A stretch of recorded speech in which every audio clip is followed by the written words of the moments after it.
전 읽으신 본문을 중심으로 하늘의 지혜를 가지고 사는 성도라는 제목으로 말씀을 전하겠습니다. 오늘 본문을 보시면 두 가지 지혜가 나옵니다. 우리가 믿는 만큼 행동한다. 믿음으로 살아야겠는데, 여러분, 세상의 지혜와 하늘의 지혜를 말씀을 해요.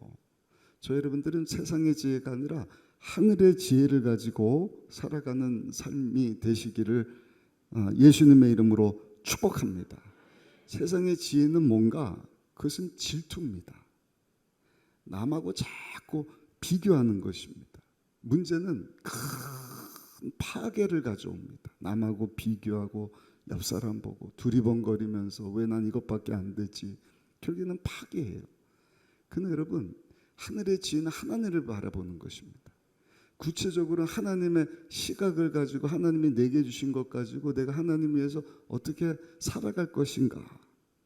감사한 것은 그와 같은 하늘의 지혜를 가지고 살면, 한번 따라 하실까요? 열매를 거두게 됩니다. 많은 열매 거두어서 하나님 앞에 잘했다 칭찬 듣는 성도님들 다 되시기를 예수님의 이름으로 축복합니다. 첫 번째, 우리 세상의 지혜에 대해서 살펴보겠습니다. 야고보서 3장 14절 한번 보실까요? 14절 말씀입니다. 그러나 너희 마음속에 독한 시기와 다툼이 있으면 자랑하지 말라. 진리를 거슬러 거짓말하지 말아라. 여기 독한 시기가 자기보다 나은 사람들과 자꾸 비교하는 것입니다. 아주 독한 것이다. 비교하는 것, 질투하는 것. 여기 다툼. 그러면서 나보다 못한 사람은 또 내가 깔봐요. 무시합니다.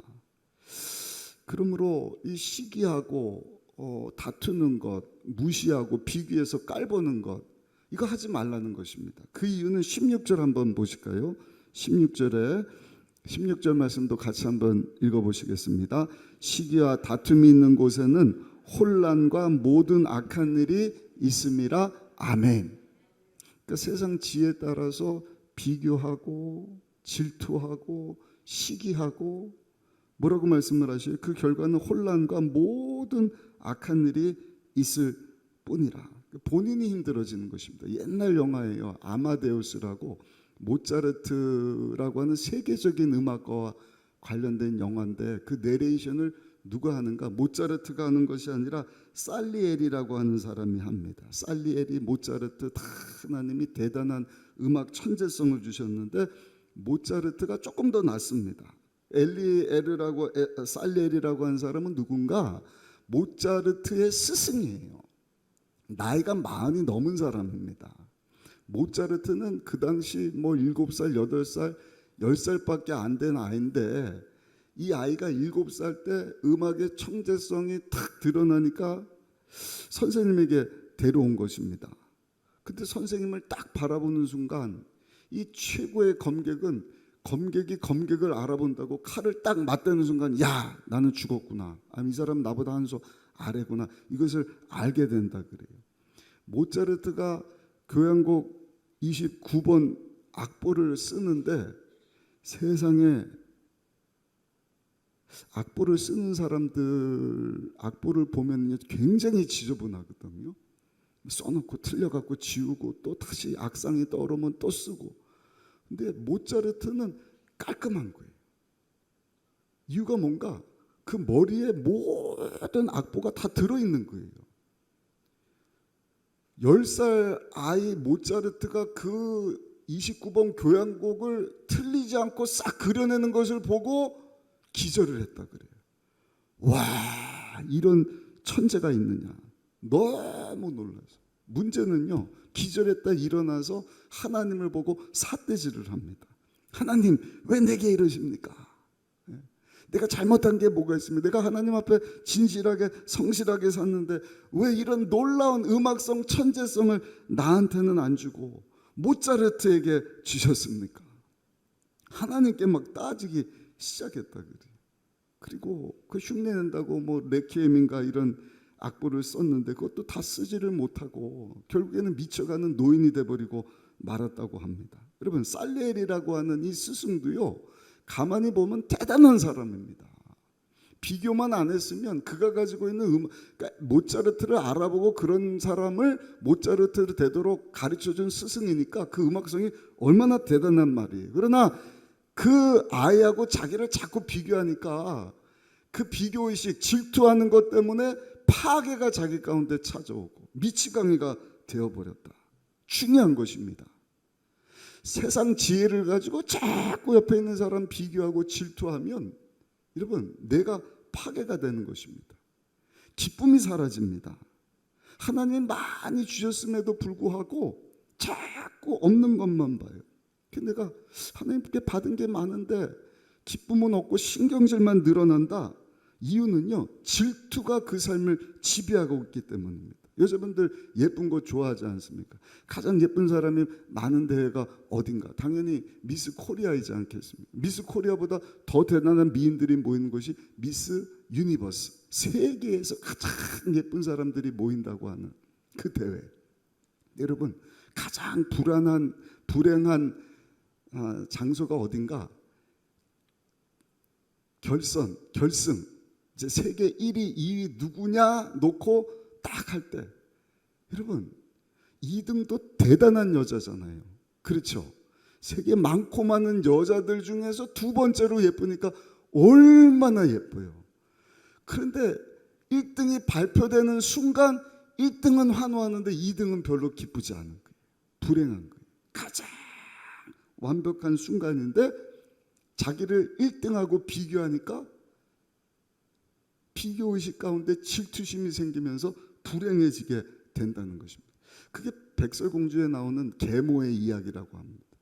계모, 여러분 왕비예요. 왕비면 한 나라의 임금님의 아내입니다. 거기다가 그냥 왕비가 됐겠어요? 얼굴도 굉장히 예뻤을 거예요. 거기다가 돈도 있죠, 뭐 권력도 있죠. 다 갖고 있는 것 아니겠습니까?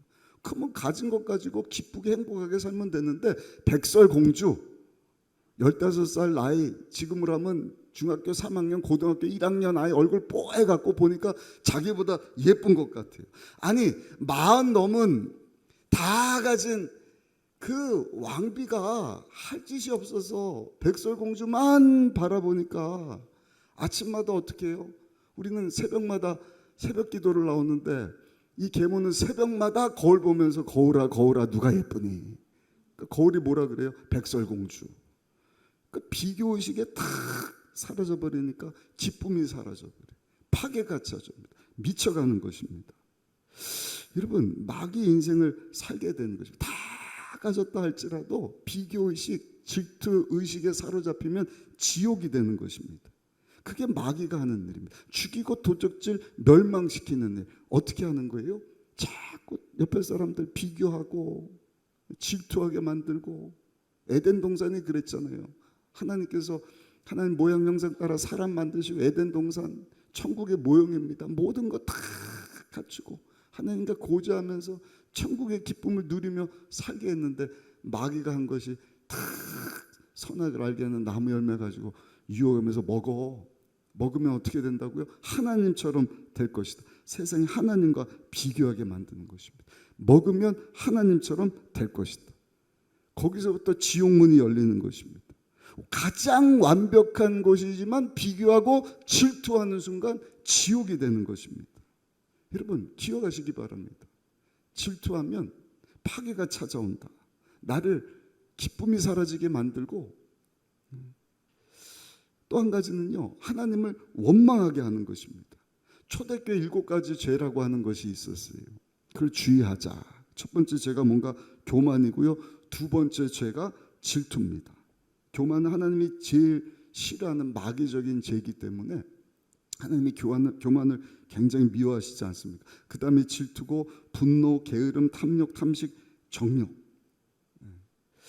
우리가 가장 싸워야 하는 것이 교만입니다. 왜냐하면 천사가 교만하니까 타락해서 마귀가 되지 않습니까? 그러니까 가장 마귀적인 죄가 교만이라고 한다면 가장 인간적인 죄는 뭔지 아십니까? 그게 바로 질투입니다. 질투. 자꾸 옆에 있는 사람 보면서 비교하게 만드는 열등의식을 느끼면서 질투하면서 파괴적인 삶을 살게 하는 거예요. 자꾸 원망하고 불평하고 기쁨이 사라집니다. 여러분, 뿐만이 아니에요. 질투는요, 회개가 없어요. 회개. 왜 회개하지 못하는지 아십니까? 당사자가 잘못을 고백할 수가 없어요. 야, 사실은 나 너한테 비교의식이 있어갖고 질투했어. 여러분, 그렇게 말하면 그건 질투가 아니죠. 말을 못하는 것입니다. 교만한 사람이 교만한 줄 모르는 것처럼, 마치 영적인 나병 환자처럼 질투하는 사람도 나 질투해서 고백을 못하는 것입니다. 그리고 우리를 파괴하는데 하나님에 대하여서 원망을 하게 합니다. 하나님, 왜 나에게는 안 주셨습니까? 아까 모차르트 스승처럼. 심지어는 이번 주일날 살펴볼 내용이에요. 요한복음 20장에서 끝나고 21장 부록의 말씀, 예수님이 제자들 찾아가셨다. 부활하신 예수님 베드로 만나주셨다. 3번 부인해서 3번 만나주시고 내 양을 치라, 먹이라, 치라, 먹이라. 얼마나 감사해요. 그럼 베드로가 예수님 감사합니다. 그러면 됐을 텐데 세상에 베드로가 갑자기 무슨 얘기를 해요? 쓸데없는 얘기를 하는데 예수님 품 안에 안겨 있었던 사도 요한, 사도 요한을 딱 떠올리면서 나보러 사명 감당하라 그러는데 예수님, 그러면 그 예수님께 사랑받았던 사도 요한은 어떻게 되는 것입니까?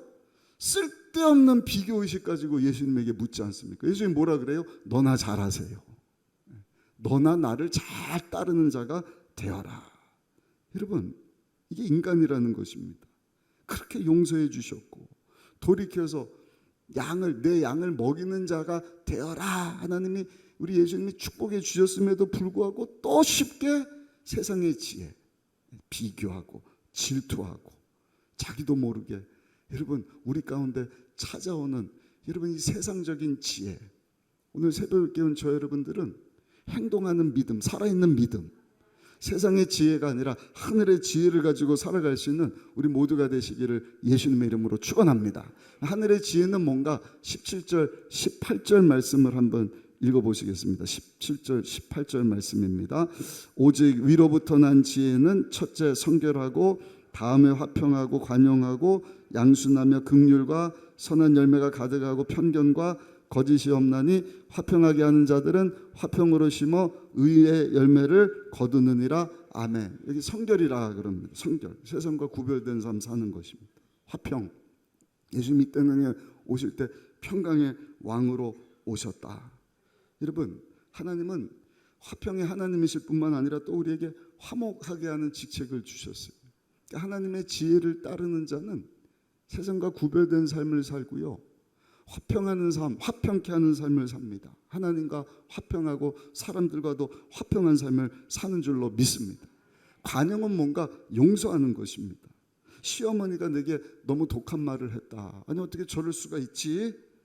나한테 저런 말을 할 수가 있지? 그럼에도 불구하고 나는 예수 믿고 구원받은 하나님의 자녀이기 때문에 내가 관용을 베풀겠습니다. 내가 용서하기를 원합니다. 하늘의 지혜를 따르는 사람입니다. 양순, 그럴 수 있지. 그럴 수도 있겠지. 그런 이유가 있겠지. 이해해주고 넘어가는 것. 그게 하늘의 지혜를 따르는 자의 모습이에요. 긍휼, 남을 불쌍히 여기는 마음. 여러분, 이 하늘의 지혜를 따르는 이와 같은 모습, 하늘의 지혜, 우리가 어떻게 얻을 수 있는가? 첫 번째 하나님 말씀을 통해서 얻어요. 디모데후서 3장 16절 모든 성경은 하나님의 감동으로 된 것으로 교훈과 책망과 바르게 함과 의로 교육하기에 유익하니. 하나님 말씀을 붙잡을 때 계속해서 하나님이 우리에게 너는 세상과 비교하지 말고 사람 보면서 질투하지 말고 그래서 너에게 파괴를 가져다 기쁨을 빼서 하나님을 원망하게 하는 일을 하지 말고 하늘의 지혜를 가지고 살아라. 할렐루야. 여기 말씀하신 5가지. 화평한 삶을 살아라. 관용을 베풀어라. 용서하고 긍휼을 베풀고 결과적으로는 선한 열매를 많이 맺는 삶을 살아라. 말씀이 하나님의 지혜를 얻게 하는 비결입니다. 또 한 가지는 한번 따라합시다. 하나님께 기도하는 것입니다. 지혜가 없거든 후히 주시고 꾸짖지 아니하신 하나님께 구하라. 그리하면 하나님이 지혜를 주시겠다. 오늘도 그 지혜를 구할 수 있는 저 여러분들이 되시기를 예수님 이름으로 축원합니다. 솔로몬 왕이 1000번제를 드려가면서 구한 것은 다른 것이 아니라 하나님의 지혜지 않습니까? 이 나라를 하나님의 지혜를 가지고 잘 다스리게 하여 주옵소서. 하나님의 지혜를 가지고 세상 지혜가 아니라 남과 비교하고 질투하는 삶을 사는 것이 아니라 성결하고 화평케 하고 관용하고 양순 긍휼을 가지고 선한 열매 의의 열매를 많이 거두는 삶을 살게 하여 주옵소서. 여러분, 이와 같은 지혜를 가지고 살면은요, 한번 따라 하실까요? 하나님의 시각으로 보게 됩니다. 그러니까 하늘의 지혜를 가지고 사는 믿음의 성도는요, 사람들하고 비교하지 않아요. 하나님의 시각을 가지고 모든 것을 바라봅니다. 첫 번째, 하나님은 모든 것을 적정하게 주신다. 한번 따라합시다. 하나님은 모든 것을 적정하게 주십니다. 공평하게 주신다는 것입니다. 하나가 부족하다? 그럼 하나님께서 다른 것에서 더하여 주시는 것입니다. 근데 세상의 지혜는요, 이미 있는데 자꾸 없는 것, 다른 사람이 더 많이 가지고 있는 잘난 것, 그걸 자꾸 보면서 왜 나는 없지, 나는 없지, 신세 타령하고 기쁨 빼앗기고 하나님을 원망하면서 살지 않습니까? 근데 하나님께서 보면은요, 다 적당하게 주시는 것 같아요. 외모가 잘난 분들, 그 외모 믿고 여러분 속사람을 강건하게 하지 않아요. 50 지나고 보면 속사람이 강한 사람, 아유 나는 내세울 것이 없으니까 열심히 공부해야겠다, 열심히 말씀 보고 기도해야겠다, 그런 사람은 이제 중반에 나에 넘어가고요, 그 속사람이 강한 것을 봅니다. 천재성을 가진 사람은 농론을 못한다, 이런 얘기가 있지 않습니까? 왜? 천재성만 믿고 얄팍한 삶을 사는 거예요. 노력하지 않습니다. 그러다 여러분 쓰러지고 넘어지고 롱런하지 못한다는 것입니다.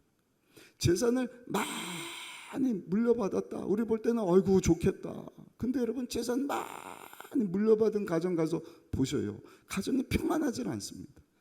그 많은 재산 때문에 서로 다투고 싸우고 하는 것을 우리가 보지 않습니다.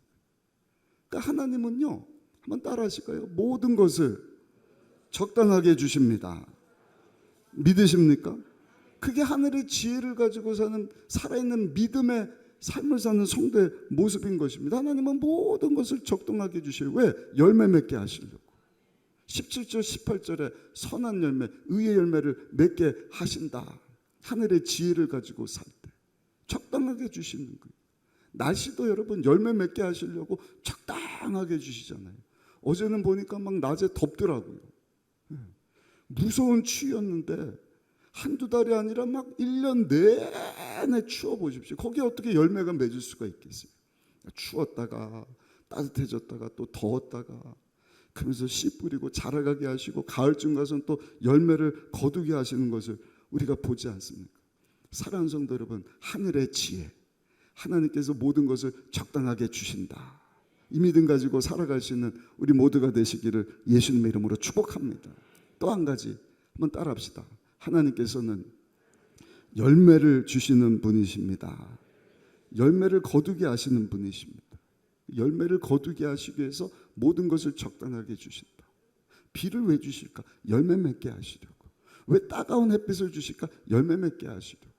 때로는 사막과 같은 삶을 지나가는 거 왜 이렇게 어렵게 하셨지? 왜 이렇게 비참하게 이렇게 힘들게 하시고 저 사람은 주셨는데 나는 안 주셨지?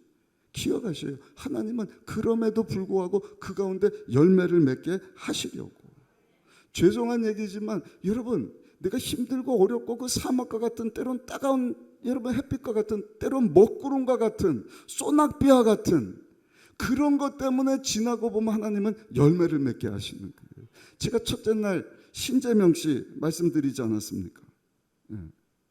신명진 씨, 지금 행복하세요. 지금 행복하세요. 기차에서 떨어져 팔이 없고 두 다리가 없어요. 그것만 보면 어떻게 행복할 수가 있겠어요? 근데 여러분, 그 팔 없음과 다리 없음을 통하여서도 의수를 끼고 의족을 끼고도 이런저런 일을 함으로 결국엔 어떻게 되는 거예요? 지금 행복하세요. 책을 쓰게 하지 않습니까? 없는 게 문제가 아닙니다. 우리는 팔다리를 가지고도 수영하고 한강을 못 넘어요. 마라톤을 못 뛰어요. 건강함에도 불구하고 책 쓴 사람이 있습니까? 근데 그 연약함 때문에 책을 쓰게 하는 것입니다. 남들이 도전하지 못하는 것. 아니, 마음에 병든 사람들까지도 위로하는 삶을 사는 것을 우리가 봅니다.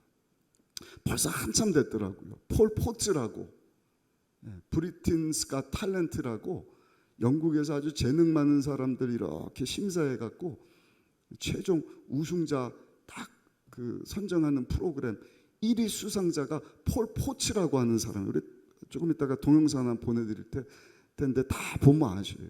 사실 이렇게 얼굴이 잘생긴 건 아닙니다. 이빨도 이렇게 가지런하지 못하고 배도 막 이렇게 나왔어요. 하는 것도 그냥 뭐 핸드폰 판매하는 세일즈맨입니다. 또 어려서부터요. 그 외모 때문에 놀림도 당하고 폭행도 많이 당했다. 그러니까 심사위원들이 아주 독서를 품는 사람들인데 뭐 하러 나왔습니까? 노래하러. 무슨 노래입니까? 오페라입니다. 그러니까 속으로 웃는 거예요. 외모만 보고. 아유, 저 사람이 뭐 저 대단한 거 할 수 있겠어? 내순 도루마, 아름다운 공주, 이 노래를 탁 부르는데 모든 관중들이 일어나서요 열화 같은 박수를 치는 거예요. 사실 그 사람이 세계적인 성악가는 아니에요. 그러나 여러분, 기대 안 했는데 노래 잘하는 모습을 보면서 감동을 받지 않습니까? 오늘날도 마찬가지입니다. 사랑하는 성도 여러분, 없는 거, 연약한 거 보지 마시고 그럼에도 불구하고 하나님께서는 모든 것을 적정하게 주셨다. 아멘. 왜? 열매 맺게 하시려고. 여러분, 이것이 하늘의 지혜입니다. 그 지혜를 가지고 이 마지막 때 하나님의 영광을 위해서 열매 맺는 삶을 위해 살아갈 수 있는 우리 모두가 다 되시기를 예수님 이름으로 축원합니다. 우리 동영상 하나 보시고 결론 말씀드리도록 하겠습니다.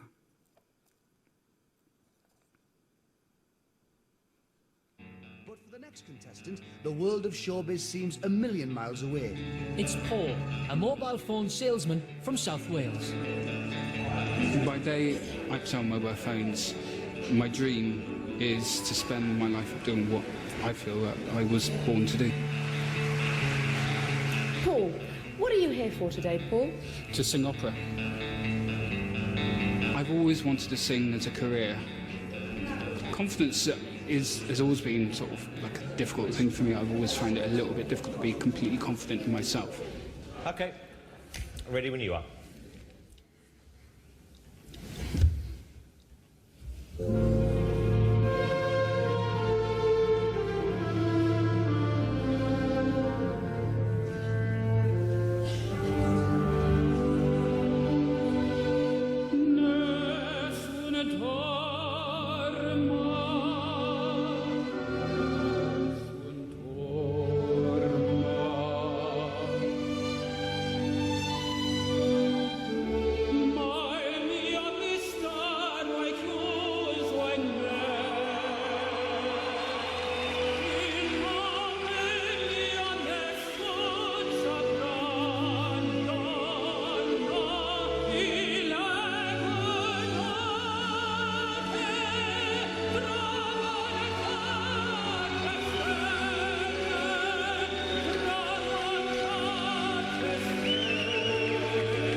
결론입니다. 마귀는요, 하나님께서 우리에게 엄청난 보석을 주셨는데 그 보석을 보는 것이 아니라 다른 사람을 보면서 비교하게 하고 질투하게 하면서 파게 하려고 합니다. 기쁨을 빼앗아가 버려요. 하나님을 향해서 막 원망하게 만듭니다. 사랑하는 성도 여러분, 오늘 기도하실 때 세상의 지혜가 아니라 하나님의 지혜를 가지고 살게 하여 주옵소서. 모든 것을 나에게도 다 적정하게 주신 줄로 믿습니다.